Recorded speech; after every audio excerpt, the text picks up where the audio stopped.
শেষ সামুরাই। জাপানের এক প্রত্যন্ত গ্রামে বাস করতেন একজন বৃদ্ধ সামুরাই, নাম তাকেশি। একসময় তিনি ছিলেন সম্রাটের অন্যতম শক্তিশালী যোদ্ধা, কিন্তু এখন সময়ের সাথে সাথে অস্ত্র তুলে রাখা হয়েছে। তবে গ্রামের মানুষ তাকে এখনও সম্মান করত। একদিন একদল ডাকাত গ্রামে হানা দেয়। তারা বাড়িঘর লুট করে, মানুষকে ভয় দেখায়। নিরীহ গ্রামবাসীরা আতঙ্কে থাকলেও জানত তাকেশি কিছু করবেন না, তিনি যুদ্ধের পথ ছেড়ে দিয়েছেন। কিন্তু সেদিন রাতে বৃদ্ধ সামুরাই তার পুরনো কাটানা তলোয়ার বের করলেন। পরদিন সকালে ডাকাতদের সামনে এসে দাঁড়ালেন তিনি। এই গ্রামে আর কোনো অশান্তি হবে না, শান্ত স্বরে বললেন তিনি। ডাকাতদের নেতা হেসে উঠল, এক বৃদ্ধ আমাদের থামাবে? কিন্তু মুহূর্তের মধ্যে তাকেশির হাতে বিদ্যুৎ নেমে এল।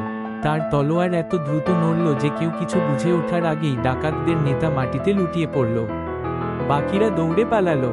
গ্রামবাসীরা উল্লাসে তাকেশিকে ঘিরে ধরল, কিন্তু তিনি শুধু হাসলেন। একজন সামুরাই কখনোই সত্যিকারের অস্ত্র ফেলে রাখে না, বললেন তিনি।